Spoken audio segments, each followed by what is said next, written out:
Have you seen the show Ultra Rich Asian Bitches? No, I mean Asian Girls. Have you seen the show Ultra Rich Asian Girls filmed in Vancouver? Now, it's a show that has a lot of controversy, and today we're going to talk about it.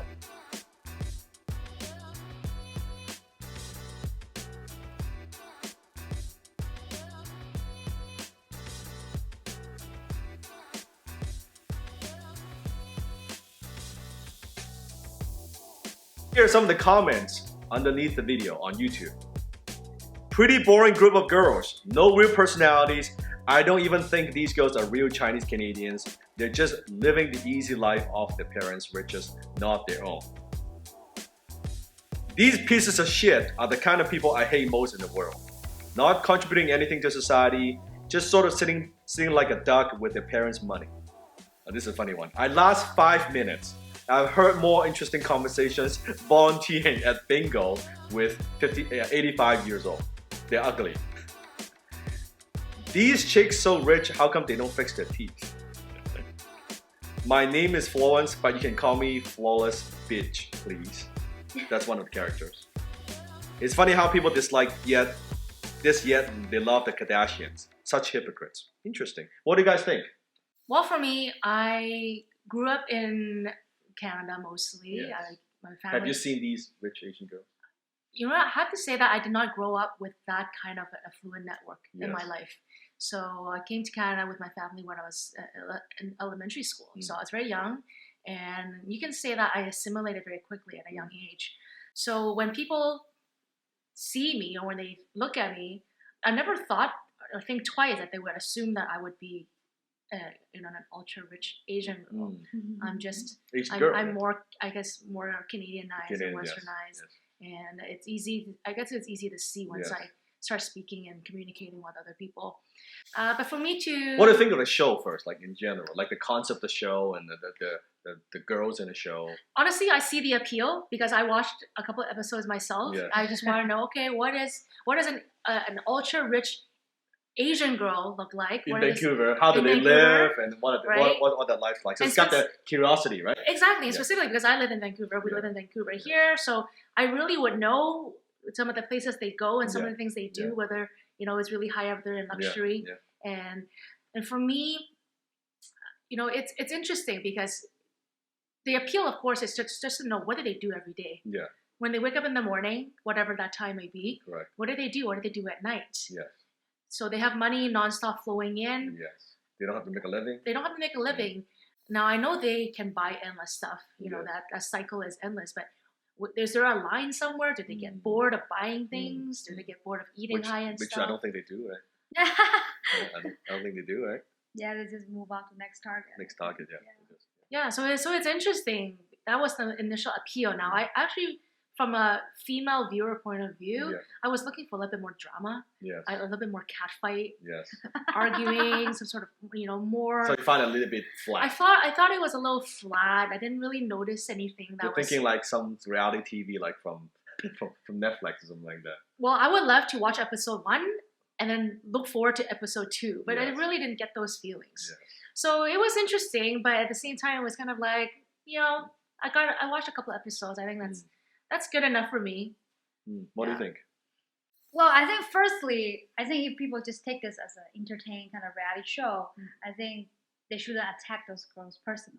That's how I feel like, because I do feel like friends, they're ultra rich, but then whatever they're showing on the camera doesn't mean that's their real personality. Even though like housewife in like California, housewife in Vancouver, sometimes they're more like a scripted. Other than so they're acting a certain way. Yes. So Yeah. they try. I'm trying to be like this, trying to be like that. I'm not saying I know all those girls, but just like how I feel like it. And I think some of the personal attack comments is really not necessary because in the end they're just. Why do just people? 20 years So old it's girls. interesting because you watch a show like this, and it stirred up. I can see a lot of emotions in people. That a lot of people they criticize. It's all not even criticize the show. They're attacking, like personal attacks to these girls. Like, what are your thoughts? Like, why do people have such a reaction about it? Right? I think for me and I can relate to some of the people who might have negative feelings towards them. Not that I do. I think it's several layers deep. I think one is that, of course, there's some level of jealousy. Yeah, it's like, jealousy, you know what, I work hard. I was born here. I'm hustling. I'm grinding, and then you blow my 2 years worth of savings by buying a purse.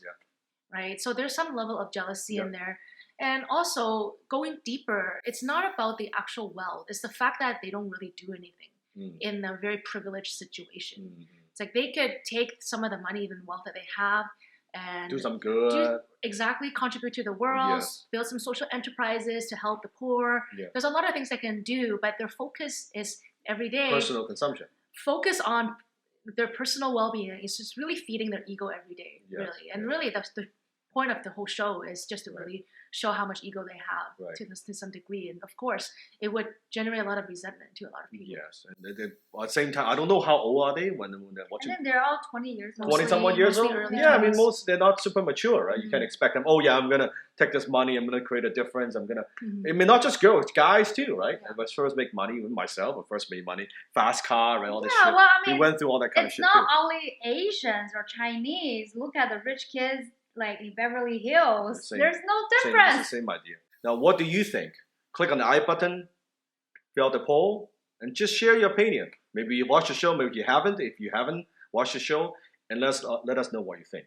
Now, so of course there's jealousy, and because the Lamborghini, people see the housing and they feel like, the damn rich Asian, they're driving up the prices, and now I can't afford to buy a home. So there's a lot of that. It's jealousy is not just jealousy, but it's also security, fear, like pride, all mixed into one. I think that's why it caused such people this kind of reaction.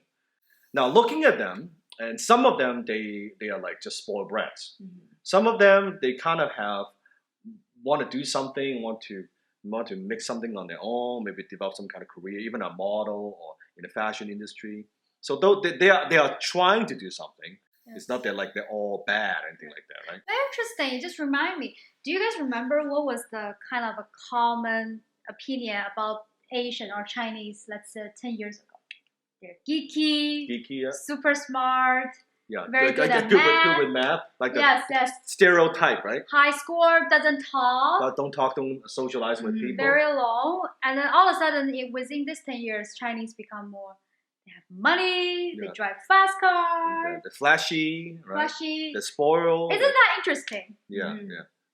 Doesn't matter what we do, we can't win, I guess. I think it's again, looking at another angle, it's a reflection of where wealthy, affluent, the parents of these affluent Chinese kids are like in this generation, where it's becoming more of like an issue in general, no matter where they're in the world. It's the parents, they've gone to build a really big business empire. And they're so busy when they're working in the business, they're not taking enough time to take care of the kids and educate the kids, right? And the kids feel lonely, right? They buy their friends companionship. So it kind of spirals down that path. And a lot of ultra-rich kids, they seek comfort with each other because they understand each other. And also the other layer that people don't see is that they've never really been exposed to the poor. They've grown up with money, right, with a lot of high-end areas, like going to high-end school with other rich kids. Have they really experienced, the life outside of that? Do they have that understanding?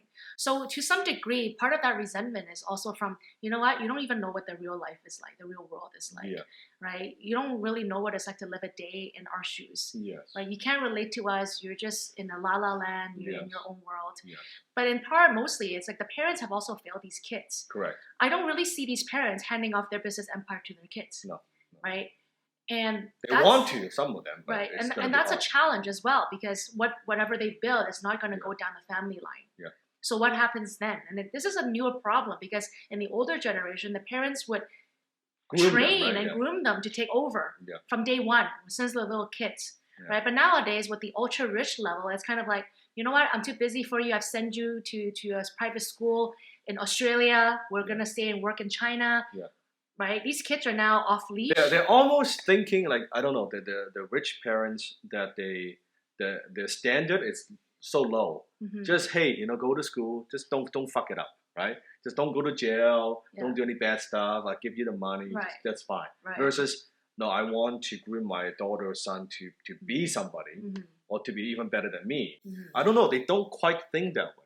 Or maybe they don't want them to walk the same path because they know how hard it is. That's what I'm that trying to say. that they made it. Oh my God, the stuff that I have to deal with, the government and all this stuff I deal with. I don't want now. I have the good life. Maybe I don't want my son and daughter to go through that. But what is interesting is, as we know in human psychology, diamond is formed under extreme pressure. That you need to go through some hardship to learn life lessons. And in a way, I do think it's a parents' issue that they're robbing these kids from a happier life, a more fulfilled life. That they're not learning these life lessons. Like you said, they haven't had any hardship. That they get up in the morning. That's I told Jenny the same thing. I have kids. I'm not giving them anything. Right? I'm not leaving any money to them because that's the worst thing that I could do to them. If you want my money, you go make your own money. I'm gonna also put it in my will, right? If I passed away, how much money I have, I'll put in a clause. Probably have a lawyer that if they want my money, it's simple. You make the same equivalent amount of money that I've left for you, then you can have access to my money. So if they could make it on their own, that kind of money, then they have the ability to do it. Then it means that I know they would use that money well. Right. But not as an obligation because you're my son, you're my daughter, or here's the money. That's not a very smart way of doing it. This doesn't work for wife, right? Wife is a different story, right? Wife is, I don't know. I can get your money, right? I don't know. It depends. Say yes to the camera right now. It depends. Because that becomes a will. I don't know. So. Right? But that's what I mean. Yeah. So it's parents failing them, and also now parents are in China, they're not here, teaching them, educating them. Where they're going to get their education? Where they're going to get their habits are formed by all their damn friends. And all their friends are like this. Oh, you have a Lamborghini? I need a Lamborghini. Otherwise, I don't even have any friends to hang out with. That's a standard, right? That's a standard. And then other friends, if I want to fit in the circle, I need to do that too. So, you smoke, then I smoke. You do drugs, then I do drugs. Right? Yeah. That's the problem. But not all of them. Seriously, the one that I met, we talk about you have the second generation. Many different types of second generation. You have the spoiled brats, right? But you have the second generation kind of like, I don't want to rely on my parents. I want to do something on my own. Right. Also, I'm thinking for Chinese, because they're very traditional. I think maybe Chinese, they're thinking for their daughters, I don't need you to be super smart or super. Just get married. Yeah, just get married. Just get married to the same level of the family, same. Family marriage, and then you'll be okay. But I think they would probably do more for the boys. They'll do more. And that's very interesting perspective because growing up, my parents have never given me that as an option in life. Because you should go to school, you should achieve the best grades you could. Right, of course, Asian parents. Right, and then you're gonna go find yourself a good. It was always career driven and career focused. Right, it was never give me an out, so to speak. I don't need to do any of that because you have this other option to sit on, just in case. Right, so I think that comes from a more westernized perspective where my parents maybe a little bit more. I guess I'm happy to say a little bit more progressive that way, right? Because they have 3 daughters, so they could have easily said that to all of us, which they have never have.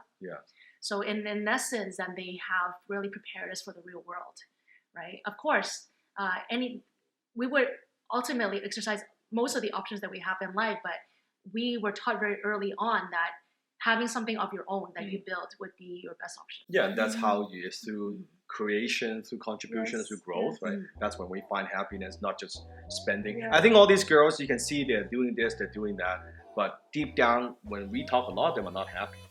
Like they're very empty inside. They're very depressed.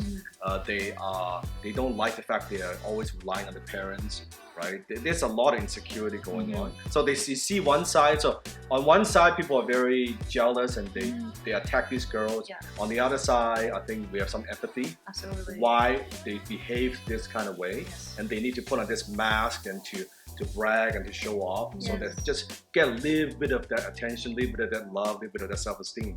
Right? But deep down, if you meet with them, maybe they're not that happy out there. So maybe you are a happier person with less money. I don't know. Doesn't mean you don't go out making money. I think it's good to make money. So success and accomplishment, achievement, those things are important too, because that's how we grow. So have you watched the show, Ultra Rich Asian Girl? If you have, comment below. If you haven't, I'll put a link below. Go watch a few episodes if you can take it. Right? Maybe you watch a couple of episodes like, oh, fuck this, I don't want to watch this anymore. But watch it. I think you'll get something from it. And share with us what you think. Maybe you agree with us. Maybe you say, no, these guys are full of shit. I don't agree with you at all. Let's do a debate. Comment below. Make sure you hit the subscribe button. If you watch some of our Decode China videos, click on the left, and I'll see you in our next episode.